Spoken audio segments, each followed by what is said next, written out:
السلام علیکم۔ وعلیکم، کیا حال؟ ٹھیک ہے؟ ہاں جی، آپ کا نام کیا؟ محمد عدیل۔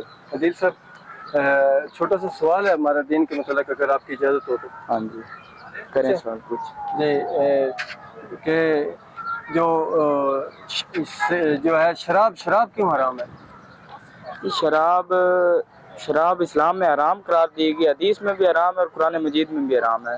اس کی بڑی وجہ یہ ہے کہ شراب سے نقصان ہوتا ہے انسان کا۔ شراب کو حرام کرنے کی بڑی وجہ وہ تمام کام جس میں انسان کو نقصان ہے وہ تقریباً زیادہ انسان کے لیے حرام قرار دیے گئے ہیں، کیونکہ شراب میں نقصان زیادہ ہے اور فائدہ بہت کم ہے۔ کس وجہ سے شراب انسان کے لیے حرام قرار دی، مسلمان کے لیے حرام ہے مکمل طور پر۔ یعنی یہ قرآن میں لکھا ہوا ہے کہ اس کا نقصان زیادہ ہے اور فائدہ کم ہے۔ ہاں جی، تو جوئے کا بھی جوا بھی اسی طرح اسی وجہ سے حرام کیا گیا کہ اس کا بھی نقصان زیادہ فائدہ کم ہے۔ اچھا، تو آپ کی نظر میں سگریٹ کا کوئی فائدہ ہے؟ سگریٹ بھی میرے خیال میں اسلام کے مطابق حرام ہے، کیونکہ اس کا فائدہ نہیں نقصان ہے، اور نقصان والی چیز حرام قرار دی گئی ہے۔ یہ اللہ تعالیٰ کا یعنی قاعدہ قانون ہے۔ قرآن مجید میں ارشاد ہے نا کہ جس کام میں زیادہ نقصان ہے اور فائدہ کم ہے وہ منع کی گیا ہے، حرام۔ ذرا آپ کو میں آیت دیتا ہوں، آپ پڑھ دیں۔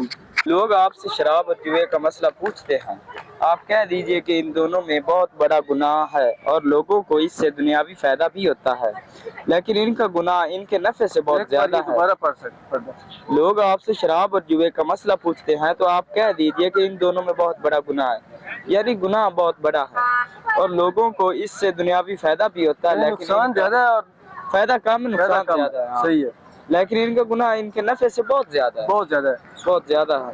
تو آپ سے بھی دریافت کرتے ہیں کہ کیا کچھ خرچ کریں، تو آپ کہہ دیجئے کہ حاجت سے زیادہ چیز اللہ تعالیٰ اسی طرح اپنے احکام صاف تمہارے لیے بیان فرما رہا ہے تاکہ تم سوچ سمجھ سکو۔ یعنی آپ کے پاس اگر مال متاع زیادہ ہے تو وہ خرچ کرو، ایسا نہ ہو کہ سارا دے دو اور پھر بندہ جو ہے وہ خود مانگنے پہ ہو جائے۔ تو آپ کو کیا سمجھ آئی ہے کہ جو سگریٹ ہے وہ اس کا کوئی فائدہ ہے؟ میرے خیال میں سگریٹ، نسوار، یہ جو بھی ہے نا نشے کے لیے جس کا نقصان ہے، فائدہ نہیں ہے، یعنی اسراف جو ہے فضول خرچی، یہ فضول خرچی اور اس کا نقصان ہے، نقصان زیادہ ہے اور فائدہ کم ہے، یا فائدہ ہے ہی نہیں، فائدہ تو ہے ہی نہیں، اس لیے ہمیں اس کو حرام سمجھنا چاہیے، حرام سمجھنا چاہیے، اس سے بچنا چاہیے۔ جزاک اللہ خیر، بہت شکریہ، رہنا چاہیے، اللہ آپ کو جزائے خیر دے۔